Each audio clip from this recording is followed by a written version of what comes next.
Morphology देख रहे हैं। कौन सी टॉपिक है? मॉर्फोलॉजी। मॉर्फोलॉजी देख रहे हैं। मॉर्फोलॉजी जो है पहले हमने किसका देखा था? पहले हमने एडॉप्टेंस सेल इंजरी का देखा था। ठीक है, morphology of adaptance cell injury का कंप्लीट हुआ है। तो आज का कौन है? Morphology for reversible cell injury. किसका देख रहे हैं? Reversible cell injury. देखिए, हमने जैसे आगे भी आपको बताया था कि रिवर्सिबल सेल इंजरी क्या होती है, कि जब हमारी सेल एबनॉर्मल कंडीशन में जाती है, अपना फंक्शन और स्ट्रक्चर चेंज करती है, फिर वो वापस से अपने नॉर्मल कंडीशन में आती है, अपना वही फंक्शन शो करती है और वही स्ट्रक्चर भी बनाती है। इसी को क्या कहते हैं? रिवर्सिबल सेल इंजरी कहते हैं। ठीक है, तो देखते हैं इट इज ए कंडीशन। ठीक है, क्या रिवर्सिबल सेल इंजरी क्या होती है उसको देखिए। इट इज ए कंडीशन या फिर injury which occurs when mild to moderate stress on apply and in this cell back to it normal stage if stress is reduce. ठीक है, इसमें यही कह रहा है कि रिवर्सिबल सेल इंजरी एक ऐसी प्रोसेस होती है जब सेल के ऊपर कुछ माइल्ड टू मॉडरेट, मतलब कि माइल्ड थोड़ा बहुत स्ट्रेस पड़ता है, माइल्ड टू मीडियम स्ट्रेस पड़ता है, तो उसमें क्या होती है कि सेल हमारी क्या होती है? डैमेज हो जाती है, सेल में इंजरी कॉज हो जाती है। लेकिन इट बैक, ठीक है, this cell back to normal, फिर हमारी सेल क्या होती है? अपने नॉर्मल कंडीशन में आती है। कब? जब स्ट्रेस रिमूव होता है, जब सेल से स्ट्रेस को रिमूव किया जाता है, तब हमारी सेल क्या होती है? अपने नॉर्मल कंडीशन में आ जाती है। एग्जाम्पल में हमने जैसे समझाया था कि जैसे एक एक्सीडेंट हो गया है किसी का बाइक से, तो उसमें आदमी का हाथ पैर टूटता है, ठीक है, सर में चोट लगती है वगैरह वगैरह, बहुत सारी ऐसी चीजें देखने को मिलती है। ठीक है, फिर उसके बाद क्या होता है? उसकी सुई दवाई होती है। ठीक है, वो धीरे धीरे क्या होता है? अपने नॉर्मल कंडीशन में फिर से आने लगता है और पहले की जैसा वो अपना जीवन फिर से व्यापन करने लगता है। तो यही क्या है? यही एक सेल इंजरी है। इसी को क्या कहते हैं? सेल इंजरी है। ऐसी सेल इंजरी है जो अपने रिवर्सिबल कंडीशन में आ जाए। ठीक है, बात समझ में आई कि नहीं आई? तो ये कितने टाइप की होती है? ये मेनली कितने टाइप की होती है? 4 टाइप की होती है। कौन कौन से है? कौन कौन से है? Hydropic changes. ठीक है, जब सेल इंजरी होती है, मींस कि जब सेल इंजरी होती है वो रिवर्सिबल कंडीशन में जाती है, तो उसके अंदर कौन कौन सा चेंजेस होता है और क्यों सेल इंजरी हो सकती है, इसको जानते हैं। ऐसी सेल इंजरी जो हुई है लेकिन वो अपने रिवर्सिबल कंडीशन में जाएगी, मींस कि अपने नॉर्मल स्टेज में जाएगी, उसी सेल इंजरी के बारे में पढ़ते हैं। तो उसमें क्या क्या चेंजेस देखने को मिलते हैं? एक सेल में जब सेल इंजरी कॉज होती है उसमें क्या क्या चेंजेस देखने को मिलते हैं उसको समझते हैं। जैसे हाइड्रोपिक चेंजेस हो गया, हाइलिन चेंजेस हो गया, ठीक है, म्यूकोइड चेंजेस हो गया और फैटी चेंजेस हो गया। कौन कौन सा है? Hydropic changes, hyaline changes, mucoid changes और फैटी चेंजेस। जब एक सेल पर सेल इंजरी कॉज होती है, वो अगर ज्यादा है, मॉडरेट है, मीडियम है, तब उसमें ये चार चेंजेस उस सेल के अंदर देखने को मिलते हैं। ठीक है, लेकिन इसको बाद में ठीक भी किया जा सकता है, मींस कि ये सेल इंजरी अपने रिवर्सिबल स्टेज में आ सकती है। इसकी रिवर्सिबल में नॉर्मल स्टेज में आ सकती है। कब? जब इसके ऊपर से सेल इंजरी या फिर स्ट्रेस को रिमूव किया जाए तो। ठीक है, तो पहला कौन सा है? Hydropic changes, hydropic changes. Hydropic changes में देखिए क्या होता है? Hydropic changes it is also known as swelling. इसको हम लोग स्वेलिंग के नाम से भी जानते हैं। कौन सा स्वेलिंग? सेल स्वेलिंग के नाम से भी जानते हैं। हाइड्रोपिक चेंजेस को हम लोग सेल स्वेलिंग के नाम से भी जानते हैं। इसको या फिर सेरेब्रल स्वेलिंग भी कह सकते हैं। क्या कह सकते हैं? सेरेब्रल स्वेलिंग भी कह सकते हैं। कैसे होता है? occurs due to accumulation of the extracellular ions water inside the cell। ये जो सेल स्वेलिंग्स होती है या फिर हाइड्रोपिक चेंजेस हाइड्रोपिक चेंजेस जो सेल के अंदर देखने को मिलते हैं, इसमें क्या होता है? इसमें सेल के अंदर एक्यूमुलेशन हो जाता है, किसका? आयंस का और वाटर का, मींस कि वाटर का एक्यूमुलेशन हो जाता है और आयंस का एक्यूमुलेशन होने लगता है। किसके अंदर? सेल के अंदर होने लगता है, जिसकी वजह से हमारी सेल क्या करती है? स्वेल करने लगती है। कब होता है? During cell injury, cell injury की समय होता है, या फिर हाइपोक्सिया या फिर इंसेमिया। जब सेल इंजरी में कॉज होता है एक ह्यूमन बॉडी में, या फिर हाइपोक्सिया या फिर इंसेमिया कॉज होता है, तब सेल हमारी क्या करती है? स्वेल जाती है।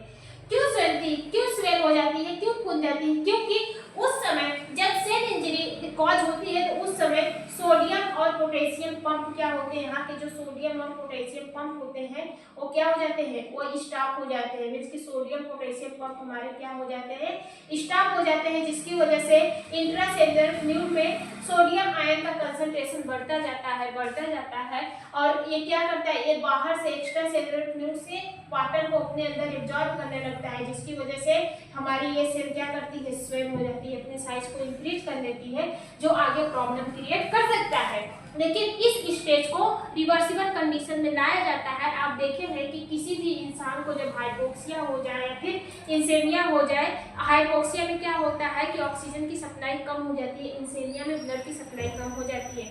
तो ऑक्सीजन की सप्लाई देने के लिए जब पेशेंट हॉस्पिटल जाता है तो उसको वेंटिलेशन लगा दिया जाता है, मीन्स कि उसके बॉडी में ऑक्सीजन जाने लगता है, तो ये प्रॉब्लम आपको रिवर्स होते हुए दिखाई देती है। ठीक है, बात समझ में आया कि नहीं आया? दूसरा क्या है, हाइलिन। दूसरा कौन सा है, हाइलिन। हाइलिन में देखिए क्या है, it is defined as it is glass, ठीक है, homogeneous appearance of the cell. ठीक है, हाइलिन में क्या होता है कि जो हमारी सेल होती है, सेल के ऊपर क्या होता है, एक स्वेलिंग आपको दिखाई देती है, एक ऐसे करके स्वेलिंग दिखाई देती है। वो क्या होती है, वो ऊपर से बहुत ही चिकनी होती है, मीन्स कि एकदम ग्लास की तरह चमकेगी वो स्किन क्या करती है, ग्लास की तरह चमकती है, एकदम होमोजीनियस अपीयरेंस दिखाई देता है, मीन्स कि ग्लास की तरह एकदम होमोजीनियस चमकते हुए दिखाई देती है। क्यों होती है, क्योंकि इसकी वजह क्या होता है, इसका होने का वजह क्या होता है कि उसके अंदर प्लाज्मा प्रोटीन या प्रोटीन का कंसंट्रेशन एक्यूमुलेट हो जाता है।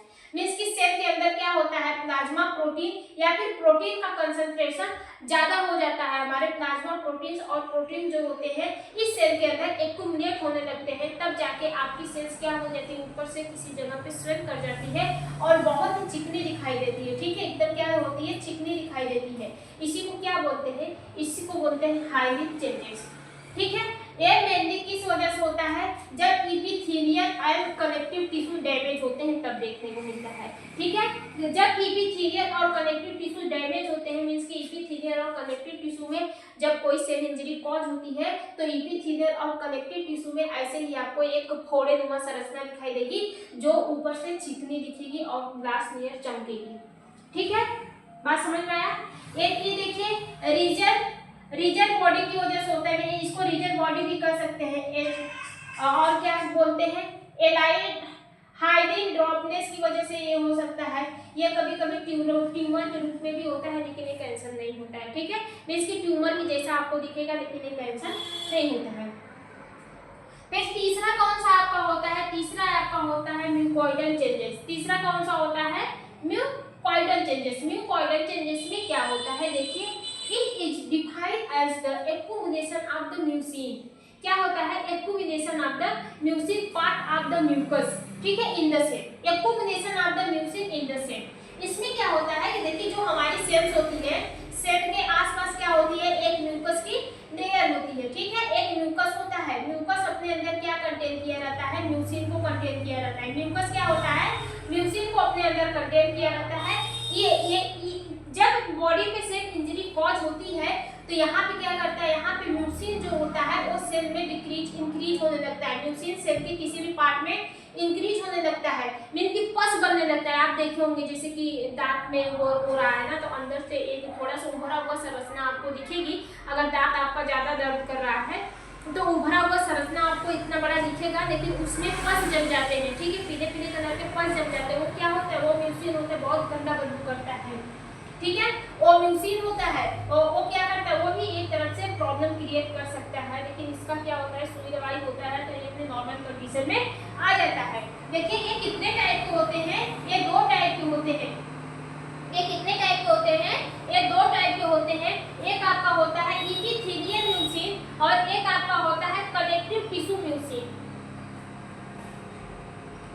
एक कौन सा होता है, एक आपका होता है इपिथेलियल म्यूसिन, एक आपका होता है connective tissue mucin. Epithelial mucin में क्या होता है कि इसमें क्या होता है, सिस्टिक फाइबर्स, ठीक है, आपका पेनक्रियाज, इसमें जो पेनक्रियाज होती है वो अपने अंदर से सिस्टिक फाइबर का सिक्रीशन करने लगती है। इपिथेलियल म्यूसिन में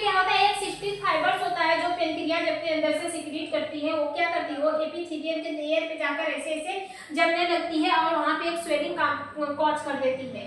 ठीक है, ये क्या करती है, स्वेलिंग कॉज कर देती है, जिसके अंदर सिस्टीन नाम का एक फाइब्रेसिंग सब्सटेंस देखने को मिलता है। ठीक है, ये भी एक टाइप की बीमारी है, लेकिन इसको ठीक किया जाए तो ये अपने रिवर्सिबल कंडीशन में आ सकती है। ठीक है, फिर इसके बाद आपका आता है कौन सा, connective tissue mucin. Connective tissue mucin mucoidal in the same tumorous.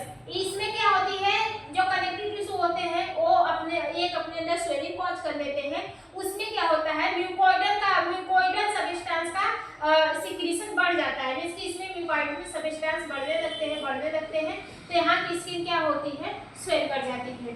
ठीक है, स्वेल कर जाती है, जो आगे चल के ट्यूमरस का रूप ले लेती है, लेकिन एक टाइप का कैंसर नहीं होता है, इसलिए इसमें डरने की बात नहीं होती है, इसे ठीक किया जा सकता है, लेकिन अगर ट्रीटमेंट न किया जाए तो आगे चल के नुकसान भी कॉज कर सकता है। ठीक है, बात समझ में आई। फिर इसके बाद आपका तीसरा कौन सा है, चौथा कौन सा है, फैटी चेंजेस। चौथा कौन सा है, फैटी चेंजेस। फैटी चेंजेस देखिए क्या होता है, आल्सो नोन एज हिस्टोसिस।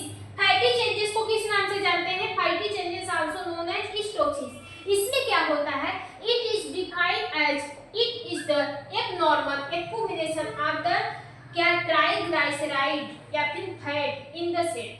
देखिए फैटी चेंजेस में क्या होता है कि जो सेल्स होती हैं, सेल्स के अंदर क्या होता है, एबनॉर्मल कंडीशन से या फिर एबनॉर्मल एक्यूमुलेशन हो जाता है ट्राइग्लिसरीन का, ट्राइग्लिसराइड का, या फिर जो हमारे फैट्स होते हैं उसका एक्यूमुलेशन हो जाता है, किसमें, सेल के अंदर एक्यूमुलेशन हो जाता है, जिसकी वजह से सेल हमारी क्या करती है, आकर्ष कर जाती है, सेल इंजरी कॉज कर जाती है। ठीक है, जिसकी वजह से सेल में सेल इंजरी कॉज हो जाता है, ये किसकी वजह से होता है, एक टॉक्सिन सब्सटेंस की वजह से होता है, डायबिटिक मेलाइटिस की वजह से आपको देखने को मिल सकता है, ओबेसिटी मोटापा की वजह से आपको देखने को मिल सकता है, जो लोग अल्कोहल पीते हैं उसकी वजह से हो सकता है।